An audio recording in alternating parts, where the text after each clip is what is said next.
अस्सलाम वालेकुम क्लास। अच्छा, लास्ट टाइम जो है मींस कल हमने अपना स्टाफिंग का टॉपिक कंप्लीट किया था।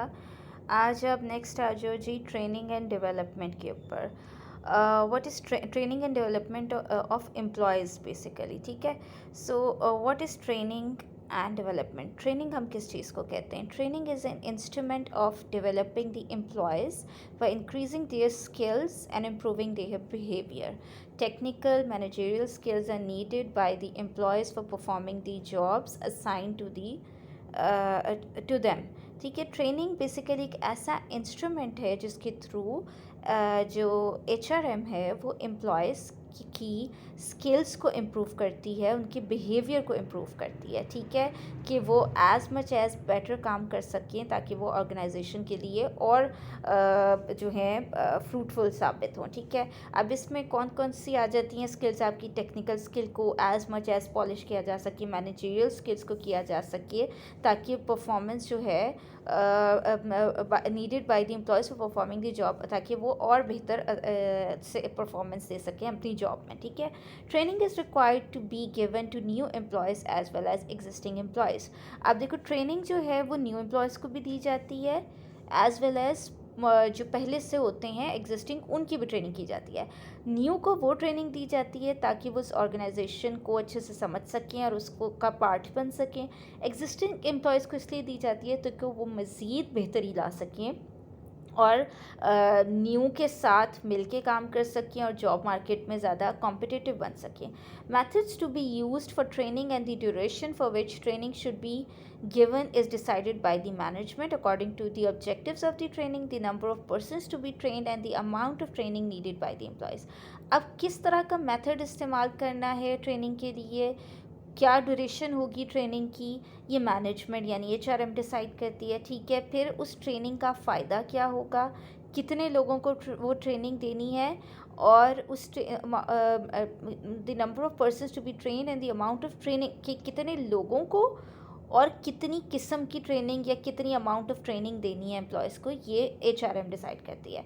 अब इस पे फॉर एग्जांपल मैं आपको एग्जांपल देती हूँ कि आप देखो कॉल सेंटर्स हो गए या डिफरेंट सॉफ्टवेयर हाउसेस जो हैं, उनकी अगर हम बात करते हैं, या और इंजीनियरिंग में आप कह लो, या हम ये जो ऑफिसर्स रैंक की अगर हम बात करते हैं, मिलिट्री की हो गई, तो ये ऑनगोइंग ट्रेनिंग्स चल रही होती हैं। अब तो हर फील्ड में, हर तरह की, इवन टीचिंग फील्ड में बहुत ज़्यादा ट्रेनिंग्स हैं। अब जैसे लेट्स सपोज मैं आपको एग्जांपल दूं हमारी अपनी यूनिवर्सिटी की। अब जो लाइक जैसे जो एग्जिस्टिंग हैं, यहाँ पे अभी लास्ट टाइम जो है हमारी एक ट्रेनिंग हुई related to syllabus developing, like जिस तरह ये जो हम कोर्स आउटलाइन डेवलप करते हैं, उसकी हमारी 3 डेज़ की ट्रेनिंग करवाई गई। अब उस ट्रेनिंग का मकसद क्या था? वो ट्रेनिंग का मकसद ये था ताकि टीचर्स जो हैं वो अपने कोर्स को ज़्यादा बेहतर बना सकें और अपनी टीचिंग स्किल्स को मज़ीद बेहतर बना सकें, ताकि वो स्टूडेंट्स को और ज़्यादा बेहतर जो हैं कंटेंट भी प्रोवाइड कर सकें जो उनके लिए अंडरस्टैंडेबल हो, और स्टूडेंट्स के इश्यूज़ को भी सॉल्व कर सकें। तो ये क्या है? ये एग्जिस्टिंग लोगों की ट्रेनिंग है। और वो ट्रेनिंग जो हम कहते हैं, जैसे कि जो न्यू आते हैं उनको हम 2-3 मंथ्स की ट्रेनिंग देते हैं, वो क्या है कि वो नए लोगों को उस ऑर्गेनाइजेशन का हिस्सा बनाने के लिए दी जाती है। Training leads to overall personal development. Training क्या करती है? वो आपकी ओवरऑल पर्सनल डेवलपमेंट करती है। The major outcome of training is learnings. Major मकसद क्या होता है ट्रेनिंग का? ताकि आपकी लर्निंग हो सके, आप कोई न्यू स्किल लर्न कर सको। Trainees learn new habits. आप ट्रेनिंग जब आप करते हो तो उसमें आपकी लीडरशिप क्वालिटीज़ इन्हांस होती हैं, आपकी कम्युनिकेशन स्किल्स अच्छी होती है, आप एक दूसरे के साथ ग्रुप में बैठ के काम करते हो, तो आपकी न्यू हैबिट्स डेवलप होती हैं, न्यू स्किल्स डेवलप होती हैं, आपको ऐसी इन्फॉर्मेशन मिलती है जो आपके लिए हेल्पफुल होती है, आपकी परफॉर्मेंस को मज़ीद बेहतर बनाती है, ठीक है। अब according to Flippo, training is an act of increasing the knowledge and skills of an employ for doing a particular job. Training एक ऐसा एक्ट है जो कि एक एम्प्लॉय की जो कि किसी पर्टिकुलर जॉब कर रहा है, उसकी नॉलेज और स्किल्स को इंक्रीज़ करने के लिए कराई जाती है, ठीक है। अब importance of training and development क्या है, क्यों ट्रेनिंग और डेवलपमेंट की ज़रूरत होती है एम्प्लॉय को, that is reduction in learning time, ताकि आपकी लर्निंग को मज़ीद बढ़ाया जा सके, ज़्यादा अच्छी परफॉर्मेंस हो, सुपरविज़न कम करनी पड़े। अब जब एक एम्प्लॉय खुद इतना ट्रेंड हो जाएगा तो बहुत ज़्यादा सुपरविज़न करने की ज़रूरत नहीं होती। जब लोगों को प्रॉपर ट्रेनिंग नहीं मिलती तो उन्हें काम समझ नहीं आता और उसके लिए सुपरविज़न की ज़्यादा ज़रूरत पड़ती है, ठीक है। इंक्रीजेस मोरल ऑफ एम्प्लॉयज़, जब आप उन्हें कुछ ट्रेनिंग करवाते हो, उनकी कुछ स्किल डेवलप करवाते हो, तो एम्प्लॉयज़ का मोरल भी बढ़ता है, वो मज़ीद मोटिवेट होते हैं और अच्छे से काम करने के लिए। Facilitates organisational stability and flexibility, जितने ट्रेंड एम्प्लॉयज़ होंगे उतनी ऑर्गेनाइजेशन को फ़ायदा होगा, ऑर्गेनाइजेशन मज़ीद स्टेबल और फ्लेक्सिबल होगी। डेवलप एम्प्लॉयज़ की स्किल्स को डेवलप करता है, उनके टैलेंट को डेवलप करता है और आपस में कंपटीशन करने की भी एक आपके अंदर डेवलप करता है। एक जो ख्वाहिश है कि आप compete करो, आगे बढ़ सको।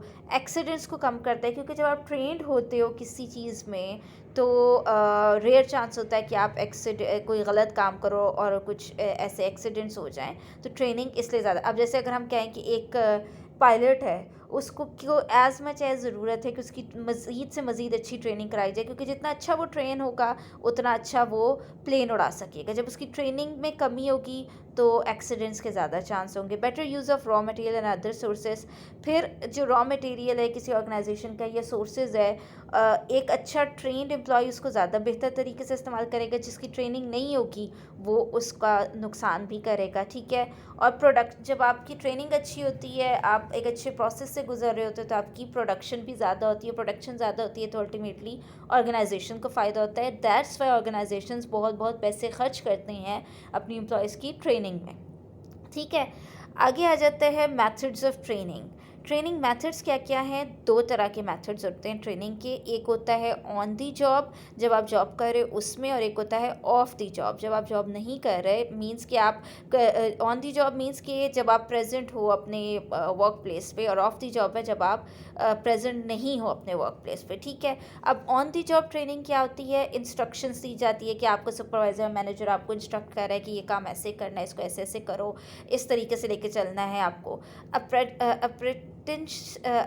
अप्रेंटिसशिप मेथड्स, ठीक है। फिर ट्रेनिंग बाय सुपरवाइज़र्स, कि आपको सुपरवाइज़र्स ट्रेन करते हैं कि किस तरह से, क्योंकि आप न्यू आए हो या आपको कोई चीज़ नहीं पता, तो सुपरवाइज़र आपको बताता है कि आपने इस तरह से लेके चलना है। लेट्स सपोज अगर मैं कहूँ कि जैसे एडमिशन्स हैं, एडमिशन्स का एक प्रॉपर प्रोसेस होता है, तो अब वी एज टीचर, अब आपको वो प्रोसेस अगर नहीं पता तो आपको कैसे पता चलेगा, आपके सुपरवाइज़र आपको ट्रेन करेंगे, आपको बताएंगे कि आपने ये काम करना है, इधर रोल नंबर लिखना है, इस तरीके से पेरेंट्स को गाइड करना है, इस तरीके से बच्चों को फैसिलिटेट करना है। सो ये क्या, ये ओवरऑल आपकी ऑन जॉब ट्रेनिंग हो रही होती है, ठीक है। फिर ट्रेनिंग बाय एक्सपीरियंस्ड पर्सन, जो आपसे पहले आए हुए होते हैं, जिनको ज़्यादा एक्सपीरियंस होता है वहाँ पे, वो आपकी ट्रेनिंग करते हैं, क्योंकि वो आपसे बेहतर समझते होते हैं, तो वो न्यू आने वाले लोगों को समझाते हैं। ऑफ द जॉब क्या होता है कि आपको लेक्चर्स दिए जाएंगे कि आप ये लेक्चर देखो, आप कोई कोर्स करके आओ, आप कोई न्यू स्किल सीख कर आओ, तो वो क्या है, ऑफ दी जॉब है, ठीक है। कॉन्फ्रेंसेस अटेंड करने कहा जाता है।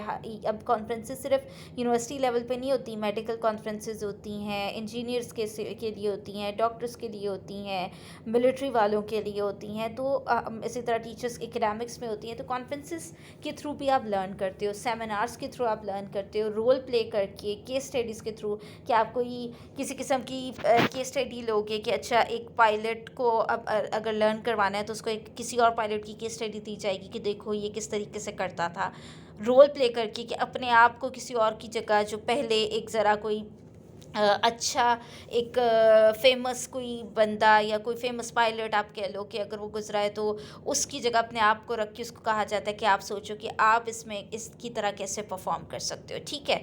जैसे हम कहें तो एज़ टीचर आपको कहा जाता है कि आप देखो कोई जो फ़ेमस टीचर्स हैं आप उनको देखो, उनकी टीचिंग स्टाइल्स को देखो, तो ये क्या है, ये रोल प्ले करना। डेवलपमेंट क्या होती है? Development is a continuous process, it is focus for refreshing information knowledge and skills of the executives. Development एक कंटिन्यूस प्रोसेस है जो कि आपकी नॉलेज को ऑन एंड ऑफ, आपकी इन्फॉर्मेशन को रिफ़्रेश करती रहती है। अब अगर आप देखो, आप अपनी नॉलेज को रिफ़्रेश ना करो तो आप भूल जाओगे, आप स्किल्स भूल जाओगे। इसीलिए ये उन एग्जेक्टिव्स के लिए कि वो मज़ीद डेवलप करें, उनको बार बार उनकी नॉलेज को रिफ़्रेश किया जाता है ताकि वो ना भूलें, ठीक है? In case of development of the job methods are use. अब आपकी देखो, ट्रेनिंग में ज़्यादातर ऑन द जॉब का मेथड यूज़ होता है। डेवलपमेंट के लिए आपका ऑफ द जॉब का यूज़ होता है कि आपको सेमिनार्स पे भेजा जाएगा, कॉन्फ्रेंसेस में भेजा जाएगा, केस स्टडीज़ पढ़ने दी जाएंगी, ठीक है? It provides wider them capable to face organisational problems. अब जब वो दूसरे या किसी और ऑर्गेनाइजेशन में भेजा जाए, इंटरनेशनल किसी कॉन्फ्रेंस में भेजा जाए, ताकि वो लर्न करके आए और आके अपनी ऑर्गेनाइजेशंस के प्रॉब्लम्स और चैलेंजेस को बेहतर तरीके से सॉल्व कर सके। Management development is a planned systematic process of learning. अब ये जो मैनेजमेंट डेवलपमेंट है, ये एक प्लान्ड सिस्टमेटिक प्रोसेस होता है लर्निंग का। ये क्यों डिज़ाइन किया जाता है? टू इंड्यूस बिहेवियर्स, ताकि इंडिविजुअल्स का बिहेवियर चेंज किया जा सके, उनकी मेंटल एबिलिटी को मज़ीद पॉलिश किया जा सके और उनमें न्यू नॉलेज की अंडरस्टैंडिंग डाली जा सके ताकि वो और बेहतर तरीके से काम करें। जैसे अब अगर हम कहें कि अब ये पेंडेमिक के बाद, पेंडेमिक जब ख़त्म हो जाएगा इंशाल्लाह ताला, तो फिर भी अब क्योंकि आप लोगों की एज अ स्टूडेंट, बहुत सारे स्टूडेंट्स की ऑनलाइन लर्निंग हो गई है, एज टीचर हम लोगों की ऑनलाइन लर्निंग हो गई है, तो अब ये लाइफ लॉन्ग हमारी ये न्यू स्किल डेवलप हो गई है और हम इस स्किल को नहीं भूलेंगे। क्यों? क्योंकि हमने इसमें लर्न कर लिया अपने आप को, ठीक है? आगे आ जाता है आपका परफॉर्मेंस अप्रेजल। परफॉर्मेंस अप्रेजल हम किस चीज़ को कहते हैं? Performance appraisal is one of the oldest and most accepted universal principles of management. ये एक सबसे पुराना और most accepted principle of management है। It refers to all the formal procedures used in working organisations to evaluate the personalities. ये एक ऐसा तरीका है जो कि एक फॉर्मल प्रोसीजर होता है बेसिकली हर ऑर्गेनाइजेशन में, जो कि इस्तेमाल करते हैं अपनी ऑर्गेनाइजेशन के जो ग्रुप मेंबर्स हैं, एम्प्लॉयज़ हैं, उनकी पर्सनालिटीज़ को एवेल्युएट करने के लिए। फिर उन्होंने ऑर्गेनाइजेशन में क्या क्या कंट्रीब्यूशन की है, कैसे प्रॉफिट पहुंचाया है, कैसे क्या क्या उनकी अचीवमेंट्स हैं, उनकी कितनी पोटेंशियल है, उन्होंने ऑर्गेनाइजेशन को कितना आगे बढ़ाया है, इसको एवेल्युएट करने के लिए परफॉर्मेंस अप्रेजल होती है। It is used as a guide by formulating a suitable training. और इस परफॉर्मेंस के जो एवेल्युएशन से आपको पता चलता है कि आपके एम्प्लॉयज़ कितना अच्छा काम कर रहे हैं और उनको मज़ीद किस चीज़ में ट्रेनिंग की और डेवलपमेंट की ज़रूरत है, ठीक है? और उनकी परफॉर्मेंस को मज़ीद किस तरह से बेहतर बनाया जा सकता है। Performance appraisal is the judgement of an employee's performance in a job. Performance appraisal हम किस चीज़ को कहते हैं? ये एक एम्प्लॉय के बारे में जजमेंट है कि वो जॉब में किस तरह से परफॉर्म कर रहा है। It is also called a merit rating, कि आपकी एक मेरिट चेक किया जा रहा है कि आप कहाँ फॉल कर रहे हो डिफरेंट एम्प्लॉयज़ के बीच में।